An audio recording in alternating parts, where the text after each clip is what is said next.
Hello everyone, welcome to Vani classes. आज हम बात करेंगे बीएड सेकंड सेमेस्टर के subject teaching of life sciences में लास्ट टॉपिक जो है हमारा फैसिलिटेटिंग लाइफ साइंस लर्निंग में कोलैबोरेटिव लर्निंग क्या होती है। सबसे पहले हम इंट्रोडक्शन देखेंगे। Collaborative learning is an educational approach to teaching and learning that involves a group of students working together to solve a problem, to complete a task, finding solutions to problems और create a product.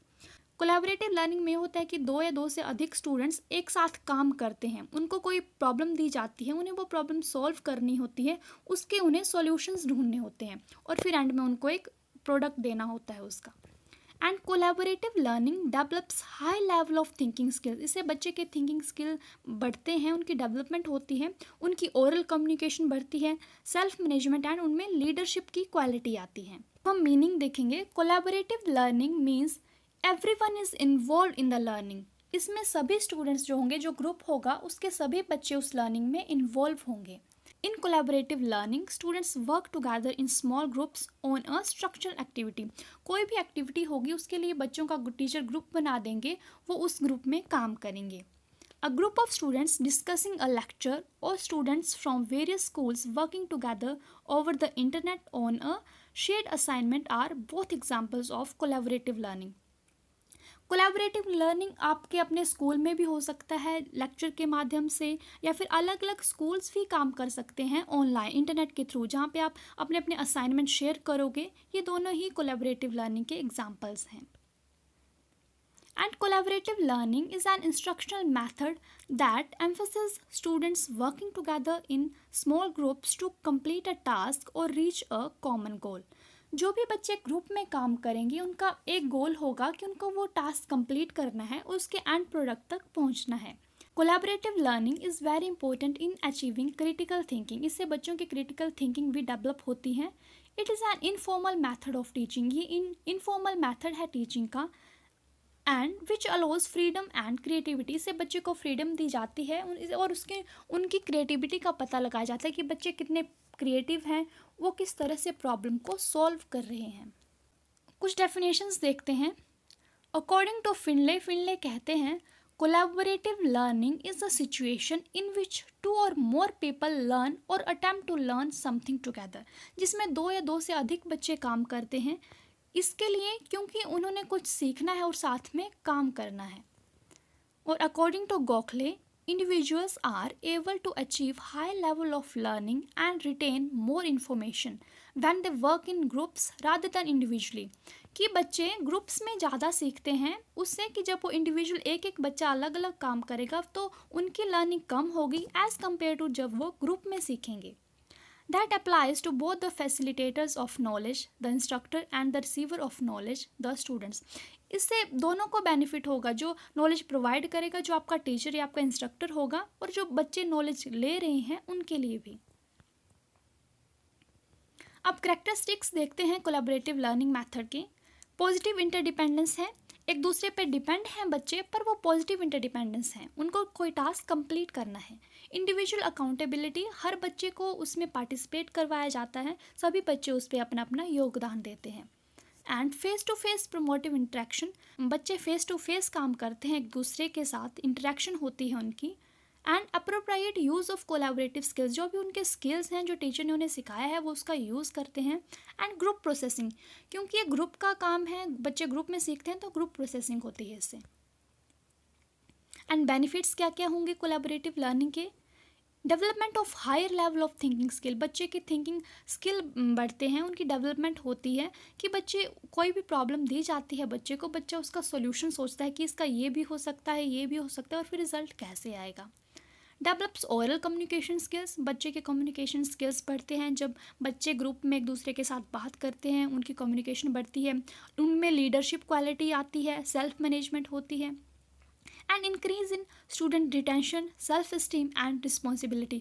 अब बच्चे को responsibility है पूरे group की, उन सभी को अपनी अपनी रिस्पॉन्सिबिलिटी कि हमें ये कार्य दिया गया है, हमें ये काम करना है, और जो भी काम हम जो भी टॉपिक पे हम डिस्कशन करेंगे या फिर उसका हम सॉल्यूशन निकालेंगे उसमें रिटेंशन रहती है हमारी, वो हम बहुत समय तक वो चीज़ हमारे दिमाग में रहेगी। And develop social interaction skills, social interaction develop होगी, सोशल डेवलपमेंट होगी बच्चे की। एंड प्रॉब्लम सॉल्विंग एबिलिटी, क्योंकि कोई भी प्रॉब्लम दी जा रही है उसको सॉल्व करना है, तो बच्चों की प्रॉब्लम सॉल्विंग एबिलिटी भी बढ़ेगी उससे। And it promotes a positive attitude towards subject matter. बच्चे का पॉजिटिव एटीट्यूड आएगा सब्जेक्ट जो भी है हमारा, क्योंकि बच्चे उसको सीखना चाहेंगे, उसको सॉल्व करना चाहेंगे। प्रमोट्स पॉजिटिव रेस रिलेशंस, इससे बच्चे के पॉजिटिव रिलेशंस बढ़ेंगे अबाउट द सब्जेक्ट, वो सीखने की कोशिश करेंगे। Creates an environment of active involved exploratory learning, बच्चे एक्सप्लोर करेंगे, चीज़ों को एक्सप्लोर करेंगे, उनका सॉल्यूशन ढूंढने की कोशिश करेंगे। Promotes students faculty interaction and familiarity, क्योंकि इंटरेक्शन बढ़ेगी अपने ग्रुप के साथ, अपने टीचर के साथ। Preparation for real life and employment situation, ये बच्चे को प्रिपेयर करेगा, जब भी वो अपनी रियल लाइफ में कोई भी उनको प्रॉब्लम आएगी वो उनको सॉल्व करने की एबिलिटी रख पाएंगे। अगर उन्होंने पहले से ही ऐसी लर्निंग की हुई है स्कूल में, तो उनको आगे लाइफ में भी कोई इशू नहीं होगा। इसके डिसएडवांटेजेस देखते हैं कोलैबोरेटिव लर्निंग के। First thing is people need to go at different speeds, some groups may be go too fast for one person and that person feel lost, so he और she just copies. अब पूरा एक group है तो सभी बच्चे तो अलग अलग होंगे, individual differences are always there. कुछ बच्चे जो होंगे वो जल्दी किसी भी प्रॉब्लम के सोल्यूशन पर पहुंचेंगे, कुछ थोड़ा लॉस्ट फील करेंगे, तो जो बच्चे पीछे रह जाएंगे वो सिर्फ कॉपी ही करेंगे, ये चीज़ उनके लिए मैटर नहीं करेगी। And second, sometimes the member of group में वर्क फास्टर दैन अदर, बीच में कोज टेंशन। अब कुछ बच्चे जो होंगे वो जल्दी सीखेंगे, वो जल्दी काम करेंगे, तो जो पीछे रह जाएंगे उनके लिए चीज़ टेंशन क्रिएट करेगी। And collaborative learning allows work to get done without knowing that every person in that group actually understand what was done। अब कुछ बच्चे ऐसे होते हैं उनको पता ही नहीं है कि उनको क्या करना है, तो जैसे मैंने पहले बोला कि हर ग्रुप में इंडिविजुअल डिफरेंसेस होंगे, बच्चे अलग अलग उनकी लर्निंग एबिलिटीज़ होगी, तो ये उन बच्चों के लिए मुश्किल पैदा कर सकती है। Second is people try to take over the group, यानी कि कुछ बच्चे ऐसे होते हैं वो डिक्टेट करेंगे सभी को कि तुम्हें ये करना है वो करना है, तो वो अच्छे ग्रुप वर्कर्स नहीं बन पाएंगे। And when there is one dominant person, others don't learn how and why things are done but only copy the information. अब पूरे ग्रुप में अगर एक डोमिनेंट पर्सन हो गया कि हाँ तुम्हें ये करना है, तुम्हें इस तरह से करना है, तो जो बाकी बच्चे होंगे वो सीख नहीं पाएंगे, वो सिर्फ कॉपी ही करेंगे चीज़ों को। Another problem in working in a group is dictatorship, जैसे मैंने पहले बोला, one person may take control and not allow other to share their knowledge. अब एक बच्चा होगा वो बाकी को कंट्रोल करेगा और जो दूसरे बच्चे होंगे वो अपना नॉलेज शेयर ही नहीं कर पाएंगे उस वजह से, तो ये भी प्रॉब्लम क्रिएट करेगा। And third, quiet people not feel comfortable, more quiet people may not feel comfortable in expressing themself in their ideas with the group. अब कुछ बच्चे होते हैं वो शाय होते हैं, वो कंफर्टेबल नहीं होते हैं ऐसी चीज़ों में एक्सप्रेस करने के लिए अपने थॉट्स, तो ये उन बच्चों के लिए मुश्किल पैदा करेगा।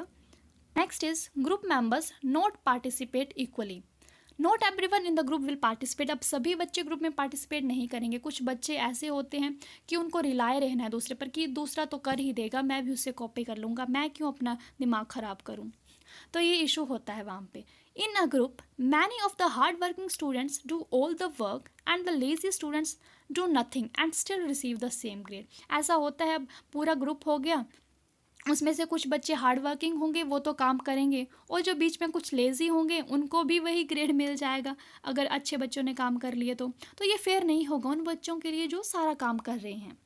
And next is people don't get along, ये डिसएडवांटेजेस है कि ग्रुप के बच्चे जो सभी होंगे वो कोऑपरेट नहीं करेंगे, कुछ समय पे नहीं पहुंचेंगे, कुछ डिस्कशन से भाग जाएंगे, कुछ का मन नहीं होगा, तो ये प्रॉब्लम क्रिएट होगा पूरे ही ग्रुप के लिए।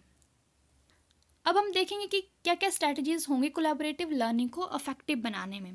पहली बात ये कि एस्टैब्लिश ग्रुप गोल्स। अब टीचर को ये गोल देना है बच्चों को कि तुम्हें ये काम करना है, पूरे ग्रुप को ये काम करना है। And keep group mid sized, जो ग्रुप है उसका साइज मीडियम हो, ना ही बहुत ज़्यादा बच्चे हों जैसे 15-20 हो गए, ना ही बहुत कम हो जैसे 3 या 4 ही स्टूडेंट्स हो, तो अप्रॉक्स 5 या 7 बच्चे एक ग्रुप में होने चाहिए। Next is establish flexible group norm. अब फ्लेक्सिबल ग्रुप नॉर्म्स बनाने का मतलब है कि बच्चे किस तरह से अपने भी आइडियाज़ ऐड कर पाएंगे, कोई भी बच्चा बोले उसको उसकी पूरी छूट दी जाए। And next, build trust and promote open communication. Open communication हो, जो शाय स्टूडेंट्स हो उनको भी मौका दिया जाए कि आप भी बोलो, उनको मोटिवेट किया जाए। And next, create a pre test and post test. जो भी आप काम देते हो, कोलैबोरेटिव लर्निंग करते हो किसी एक टॉपिक पे, तो उससे पहले ही बच्चों का टेस्ट लेना चाहिए कि क्या वो उस चीज़ के लिए रेडी हैं, और टेस्ट होने के बाद भी उसका फीडबैक या उनका रिस्पॉन्स लिया जाए कि आप बच्चों आपने क्या सीखा उस चीज़ से। Next is allow groups to reduce anxiety. कुछ बच्चे एनजाइटी भी फील करते हैं ग्रुप्स में, तो वो उसको बच्चों को ऐसा माहौल प्रोवाइड करना चाहिए टीचर को कि उससे वो वैसा फील नहीं करें। And next, establish group interactions. Group में इंटरेक्शंस हो, बच्चे सभी इंटरेक्ट करें एक दूसरे से। And next, focus on enhancing problem solving and critical thinking skills. हम कोलैबोरेटिव लर्निंग इसलिए करवाते हैं ताकि बच्चों की प्रॉब्लम सॉल्विंग एबिलिटीज वो इन्हांस हो और उनकी क्रिटिकल थिंकिंग बढ़े, उसमें डेवलपमेंट हो। Next, include different types of learning scenarios. अलग अलग लर्निंग सिनेरियोज टीचर को उसमें डेवलप करने चाहिए, इंक्लूड करने चाहिए। Next is technology makes collaborative learning easier. जैसे हम टेक्नोलॉजी का यूज़ करेंगे, कंप्यूटर का, इंटरनेट का यूज़ करेंगे, तो उससे कोलैबोरेटिव लर्निंग और भी ईजियर हो जाएगी। अब एंड में हम कंक्लूड करेंगे, collaborative learning suggests a way of dealing with people which respect and highlight individual group member abilities and contribution. And collaborative learning is commonly illustrated when groups of students work together to search for understanding, meaning, or solution, or to create a product of their learning. यानी कि collaborative learning का फ़ायदा तब है जब बच्चे एक साथ ग्रुप में काम करें, वो चीज़ों को समझें एंड सॉल्यूशन दें उस प्रॉब्लम का जो उन्हें दी गई हो टीचर के द्वारा। So guys, that's all for today. Thank you so much for watching and please do like, share and subscribe. मैं आपके लिए और भी इन्फॉर्मेटिव वीडियोस लाती रहूँगी। Thank you so much. Bye bye, stay connected, take care.